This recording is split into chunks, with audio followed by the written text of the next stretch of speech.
Welcome to Piedmont Artist Profiles. If I had a slogan, I'd say it right here, but I don't. And the music you're listening to? Yeah, I haven't written any yet, so we'll get to that. This is episode 1, so it only makes sense to introduce myself. My name is Mick, and I'm a bootstrap Renaissance man trying to make a little thing here. I built a studio and an idea, and this is one of its many fruitions. Piedmont Artist Profiles is a sit-down interview-style show with local poets, musicians, painters, everybody.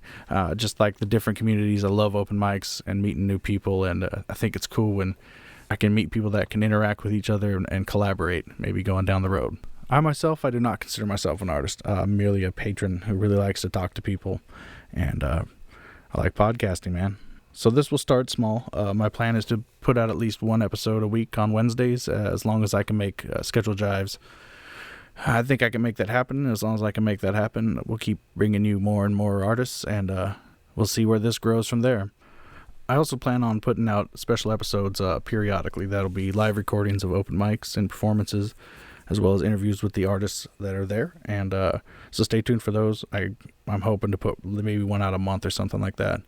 Other than that, you can find us on Facebook and Twitter. I think we're at Art Profiles. At Twitter, it's not the greatest. But check out our Facebook page that's under Piedmont Artist Profiles. I won't be submitting these to iTunes until I get a few more. So check out our RSS feed on the Facebook page for now. We get 5 or 6 in, we'll be on Stitcher and Google Play and iTunes and all those things. So stay tuned. In this episode, I sit down with the lovely and talented Shane Manier. Shane is the founder and just one of many artists that form a group called the Guerilla Poets. You can catch them all over the Charlotte area, hosting a variety of open mics and some really, really cool art events. So as promised, episode 1 with Shane Manier and Guerilla Poets.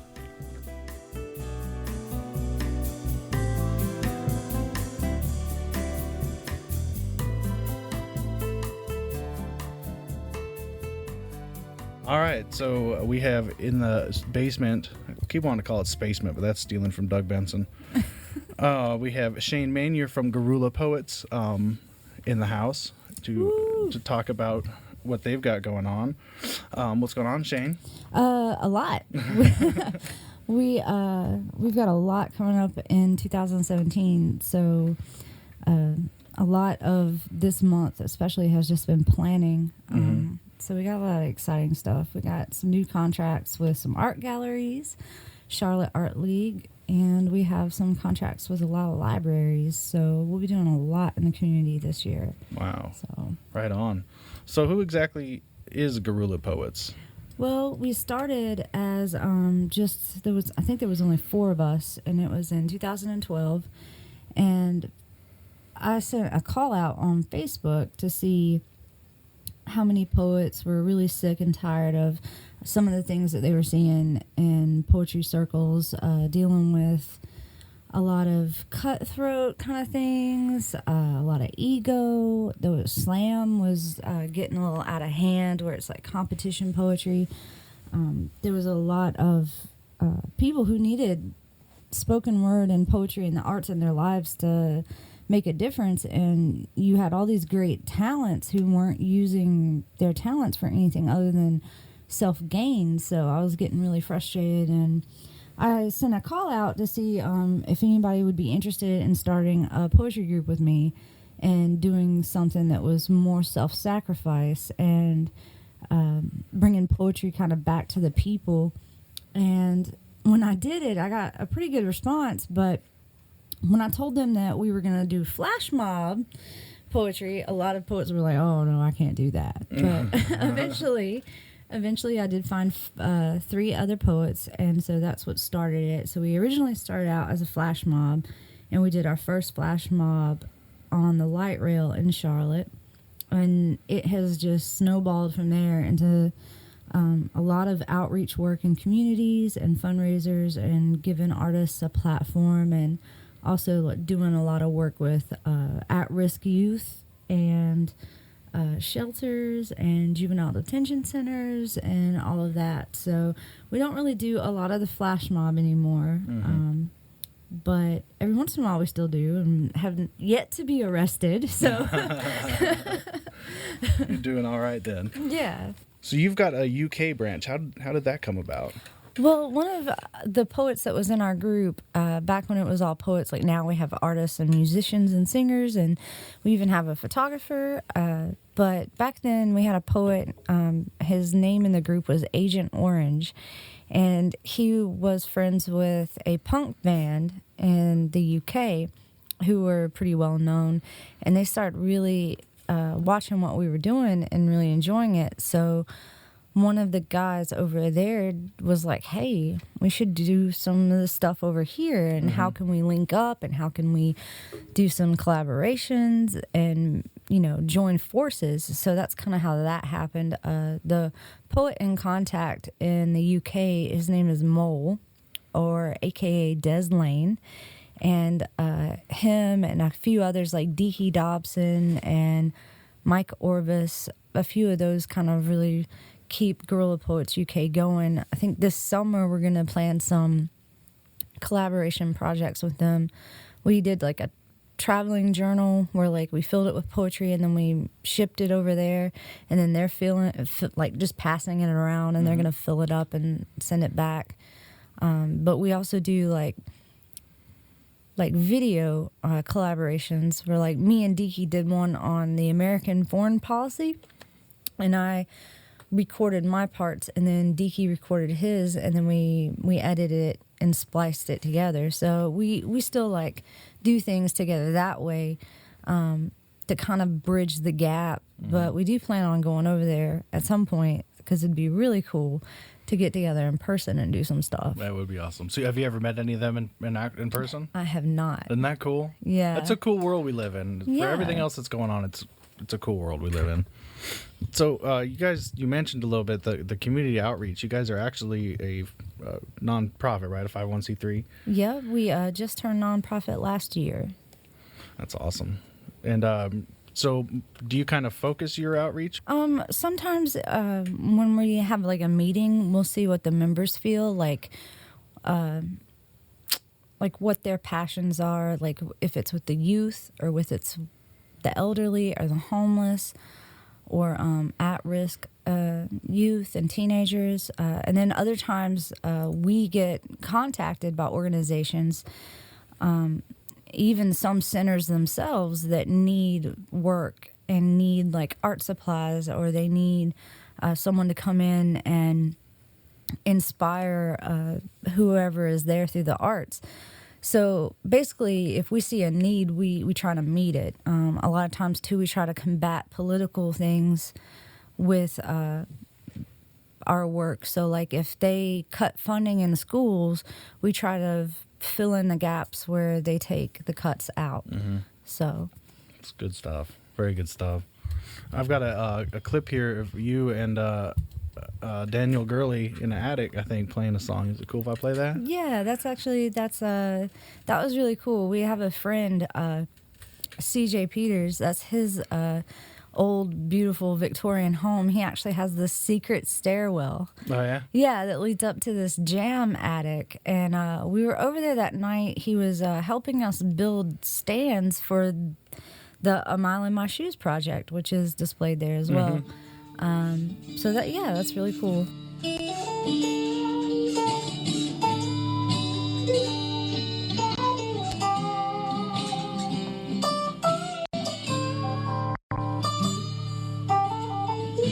Done had my head drugged down, done messed and cut up my soles with overloads. My own hand is shaky, my eyes all swollen. But I looked in the mirror today and was blown away and surprised by the life inside my eyes. So on that wind I shall ride. There's a reason why a resurrection is paired with a phoenix, 'cause you can feel the fire breathing all up inside your veins, and all you're able to do is spit flames. You can feel the steam whistling, popping all the restraints. See, there ain't no passion like glory, and there ain't no story like my story. There ain't no love like mine, there ain't no better time than now. a sun and burn the black splotch of space to explode light from my heart like a million stars couldn't be contained. So let it rain down rabid dogs and hissing cats. I got a soul full of words and a pen like a bat. Let it thunder so loud that it shakes the ground, and I will shout out louder. This ground already fell down. Baby, I've just been running through the air. Tsunami waves, well, it can take its place with a roar like a lion, and I will shout out louder right in the face of the Titan. I'm gonna show you how. We walk on water like we're God's daughter. 'Cause that's how strong we are, and that's the love that we have to offer. So you let that cold come closer, and I'll just set the phoenix free. Set fire to the world, and be warmed by the passion inside of me.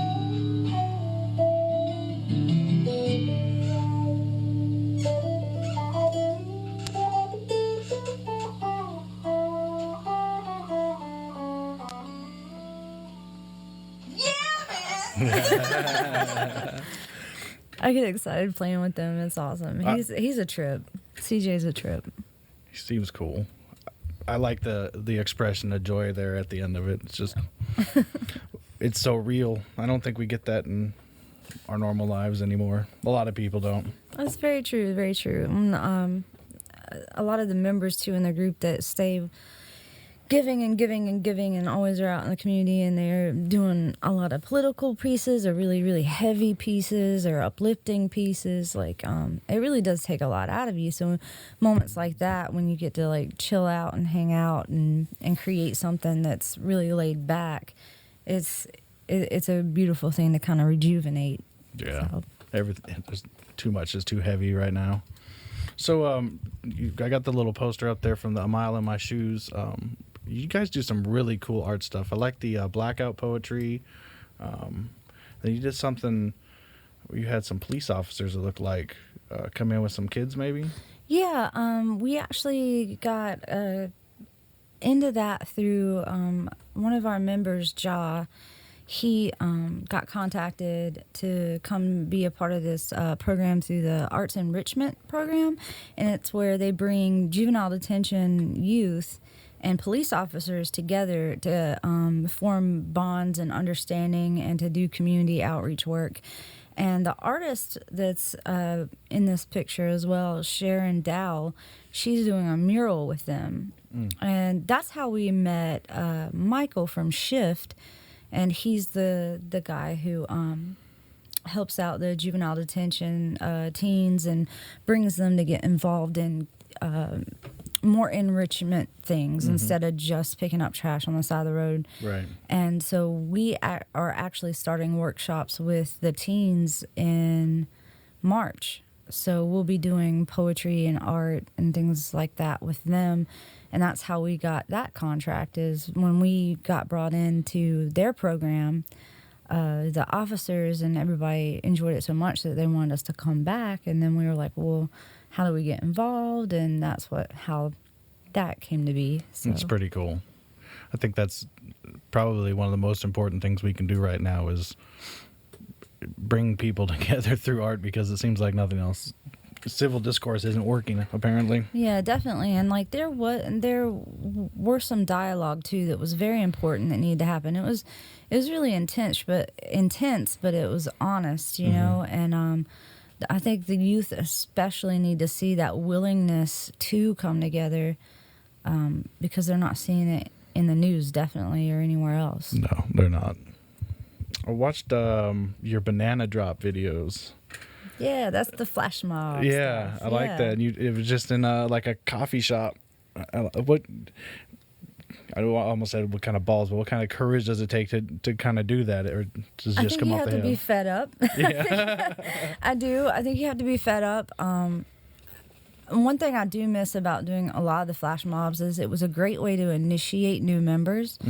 Because if you can get up in front of people who aren't expecting it, then you can do anything after that. Right. a lot of times with the flash mob, you reach people who normally wouldn't even listen to poetry, and you could change lives that way. Like, the whole reason why I started this group as well is because I was doing an open mic, and I did this poem called Sitting Beside the Fence with Death and a Pack of Cigarettes. And there was this old man who came in there, and he had gotten food to leave. It was at this place called Generation Bean. And when I got done with the poem, he came up and he threw his arms around me, and he was older. He's probably like almost 70. And he was crying, and he was like, I came in here, I didn't know you guys were doing an open mic or anything. I was just getting food. And he was like, I was going to go home and kill myself until I came in here and I heard that. Oh, and then, God. yeah, so it really affected me, of course, you know. Yeah, that's powerful. And like, we saw him several times after that as well. But from that moment on, I was like, it really showed me how powerful the arts are and how powerful poetry is. And from that point on, like, that was all I wanted to do, was just to touch lives through the arts. And that whole frustration of seeing other artists and seeing other poets and not use their talents to make a difference just drove me insane. And when you get so fed up with there being a lack of change, you want to scream, you want to vocalize your frustration, and then what better way than flash mob to. A lot of times people, they fight their battles behind a computer screen, and like, there's no humanity in it, and you have to hit the streets sometimes and say, hey, this is still real, you know, the battle is still going on. Or, you know, if you want to uplift others, you have to go to where they are. So for a while, we were really proud to call ourselves the common man's poet, because, you know, we were spitting poetry to like mill workers and like, you know, like just the common man, like on the street, you know, because that's who's hurting, and that's who needs it. For sure. And they're probably the people that are, some of them, the least exposed to arts. Exactly. One thing that I find interesting about poets in particular, is all writers, but poets in particular, and it's something that I've never been able to do, but it seems like a poet can grab an emotion that you're not even necessarily experiencing, but you can live that emotion on paper. So you're able to grab it, whereas I can't write a sad song unless I'm sad. Right. But I think poets have this innate ability to just kind of, okay, I'm going to write about this now. So do you think that the times and the anger has really brought the art out of you? I would say that, except for, I think, like, especially in my own writing right now, I'm very overwhelmed. It's a lot to process, everything that's going on right now. So, between the planning and things like that too, I don't get to really delve deep enough into my work personally. I do write almost every day. I try to, but I've kind of hit this point where it's like I have to internalize. I have to think about everything before I say it. But definitely any time that there's oppression, or any time there's frustration or anything like that, you're going to see a rise in music and arts and all of that. It's a way to heal and to kind of counteract everything. So, yeah, it definitely helps inspiration. But there does get a point where it's a little too much going on, you know? It's a little too real. Yeah. A little too much of it. You want to talk about the book you got coming out? Yeah, I used to have this thing where I'd love to go to Waffle House and make background stories for how people got there. And it was always like really just ridiculous. Like there'd be a guy in there and I'd be like, oh, he was an old sailor and like, here's his story. And, you know, and some people loved it and other people were just like, shut up, you're being annoying. But you're embarrassing me. That guy's looking at us. Why are you pointing at him? Stop it. Right. You know, kind of thing. But then I started paying even more attention to my surroundings, and I was like, you know, this is something that I really feel like I should do. So the book is called The Fallen Heroes of the Awful Waffle, and it's just all about people that I've come in contact with at Waffle Houses all the way from North Carolina to Georgia. And so I specifically set out to do this because of just the type of people that gather at Waffle House. especially late at night. So I ate a lot of Waffle House for 2 years. and it has actually been really eye-opening, and it's been really emotional, and it's really been a beautiful journey doing the book. So I'm super excited about it. It goes to print in June, but you can pre-order it now through Main Street Rag, and you get a discounted price if you do it through them now. And name of the book is Fallen Heroes of the Awful Waffle. And it's about people that I've seen. And some of the poems are about things that I personally experienced internally during some of those late nights and stuff. So it's cool. It's a cool concept. You're right. There's definitely a good snapshot of humanity. Yeah, at Waffle House. Yeah. Why don't you introduce this clip a little bit? Yeah, it looks like that was the last word. A lot of times the musicians and the poets love to get together and collaborate, and especially at open mics, they love to freestyle. And normally by the end of the night, everybody has done something like spur of the moment collaboration that just makes everybody leave feeling so warm and good inside. And Ja and Daniel are really good about doing that when they come together. So yeah, it's a song. I think it's called Happy. Can y'all hear me good? Yes.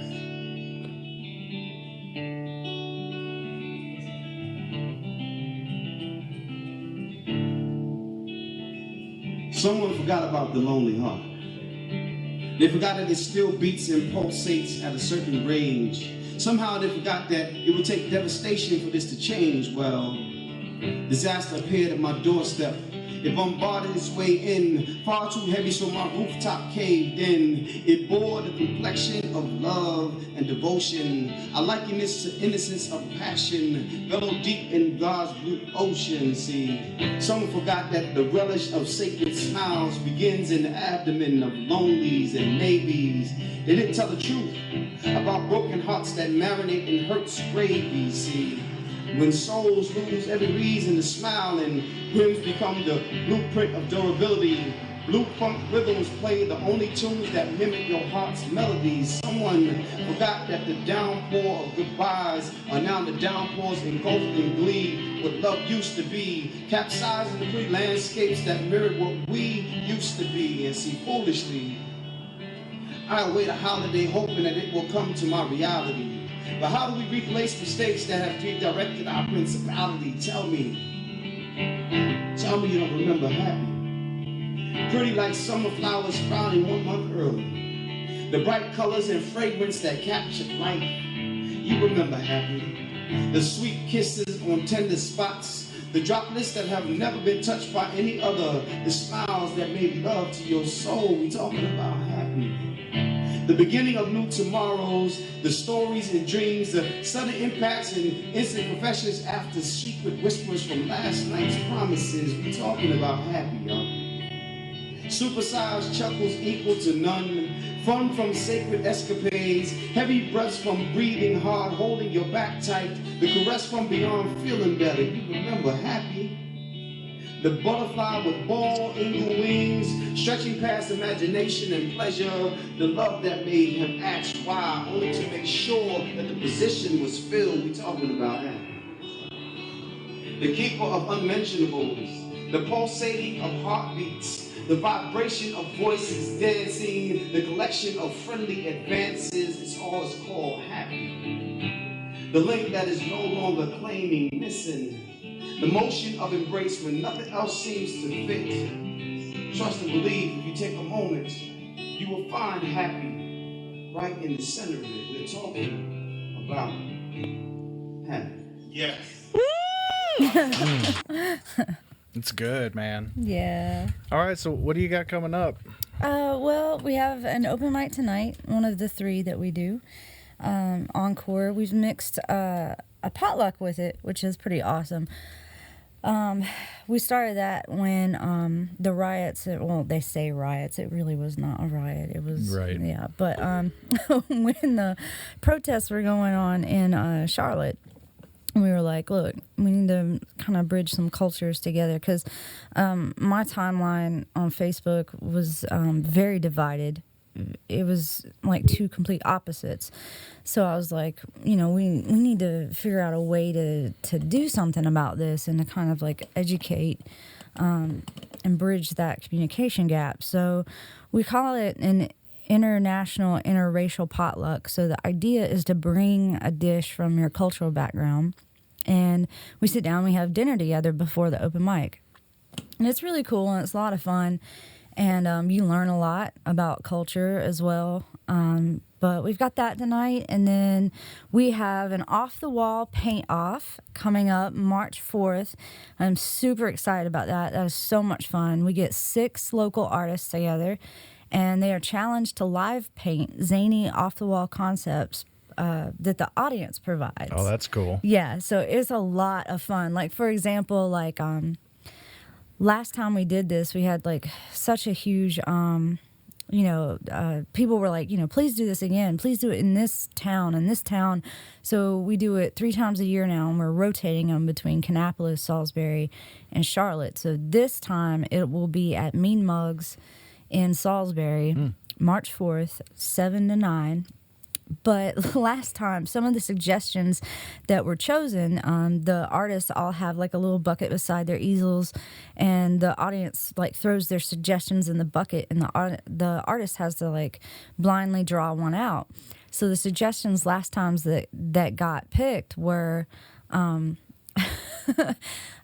hip hop flip flop, French toast maniac.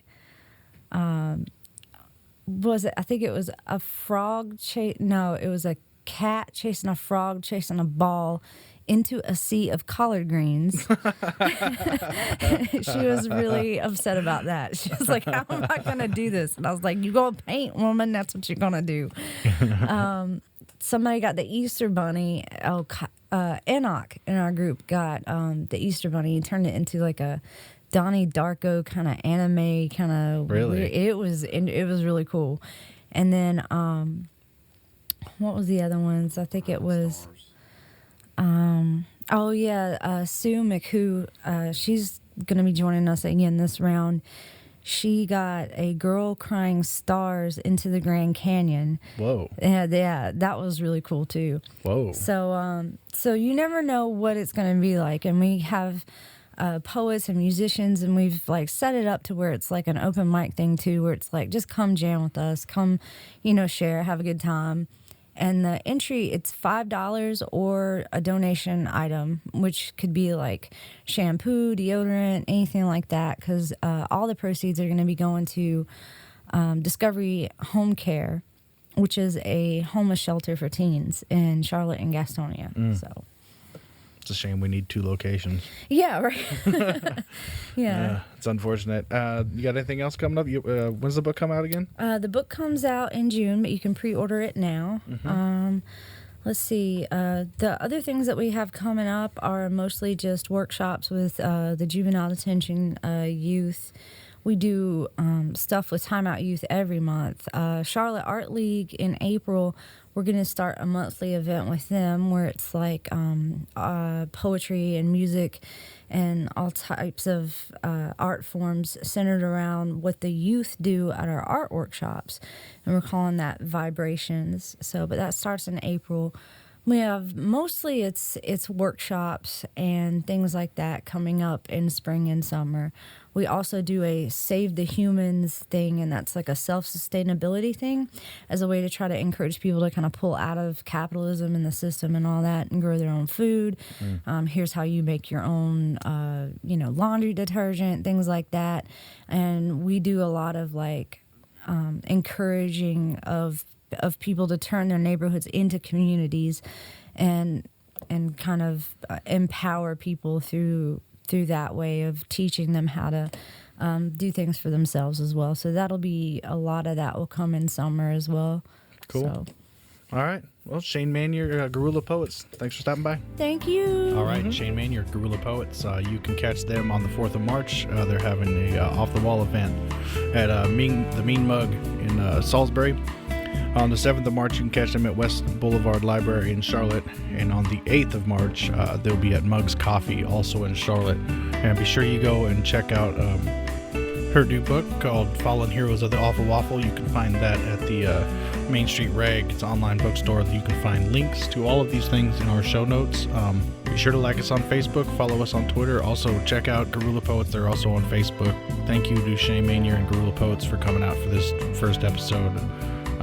We're going to grow this into something. So if you'd like to get in contact with us and you're maybe a potential actor, you'd like to come on the show, you can contact us at snowpeakradio@gmail.com. That's snowpeakradio@gmail.com. Anyway, c'est la vie.